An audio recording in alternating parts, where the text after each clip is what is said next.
Is this a good film? Well, I'm going to say what a man with two penises would say to his tailor when asked if he dresses to the right or to the left. Yes. Claire's the assassin. I'm gonna kill somebody. I'm thinking of a new option. Lucky Number Slevin. How have I never seen this film?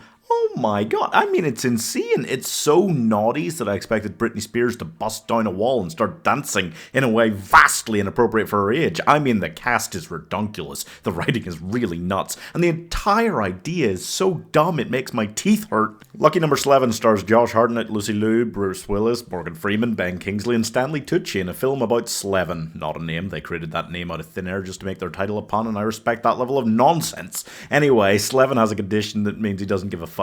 And that's basically the excuse for him acting the way he does. Very chill about getting kidnapped from his friend's apartment where he was staying because they think he is his friend, and then brought before one and then the second of the two warring criminal bosses in the city who are basically defined by either their religion or skin color, and their whole gangs are, but that's fine. It's the naughties. Basically, he's got to kill the son of one of them for one of them, while also retrieving a bunch of money for the other one, which he doesn't actually owe because he's not actually the friend that they've mistaken him for, but he's just really rolling with the punches on this one. And all the while, Bruce Willis also wants to kill him, and Lucy Liu is kind of falling for him, and they have a whole conversation about, like, James Bond, and he never she's, like, compares him to James Bond, and he never once compares her to, like, says, like, oh, you're beautiful enough to be a Bond girl, which she was. And that really upset me for no real reason. So this is a comedy. It's a crime film. It's kind of a modern parody of old noir type films that add all this extra confusion to their plot for no reason. And I just rewatched The Big Sleep with Humphrey Bogart recently, which makes me understand this so much more, what it's trying to do here, yeah. Josh Hartnett is surprisingly great as a lead. I don't normally really love him as a lead, but man, nailed it in this one. Lucy Liu is just playing such a fun, wonderful character. Bruce Willis, I gotta say, is surprisingly, like, straight-laced, like, just one, like, facial expression, like, dark evil boy for a comedy film. It really surprised me, considering his chops in that department. Morgan Freeman and Ben Kingsley as the crime bosses.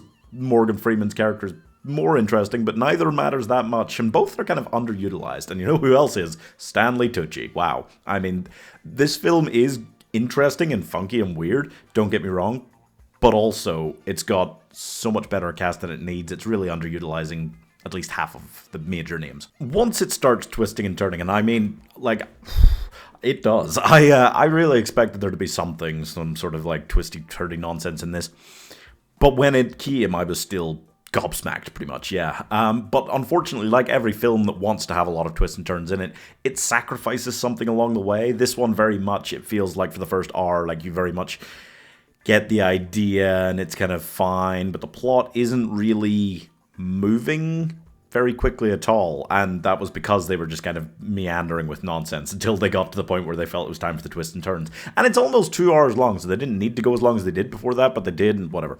But then the problem is as well, once they do kind of the big twists and turns, it feels like the twists are so big and so great at when they happen that you're like, whoa, most of them.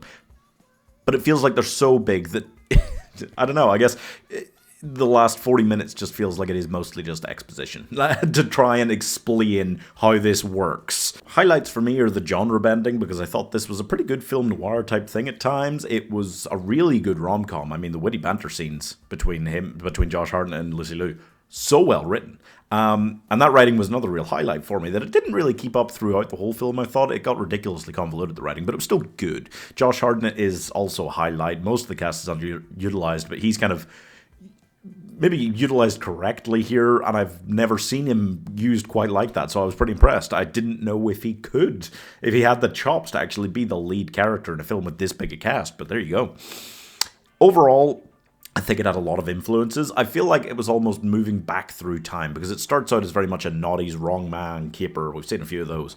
And then it kind of moves backwards and has like these 90s influences from like Tarantino, Guy Pearce kind of things. And then it just keeps moving back, and it feels more like 70s at one point, and then it ends up feeling like a 40s film noir by the end. That's really fun, but it is Nuts. I'm giving the most smug a film has ever been 3.5 stars. Seriously, Lucy Liu arguing about which was the best Bond with Josh Hartnett, and she like is comparing him to Bond and stuff, and his character, and he's all like, wow, that's so nice. And he never fires back once saying anything like, oh yeah, you're so pretty, you could be a Bond girl. Like, it's right there, and she was a Bond girl. And it's just...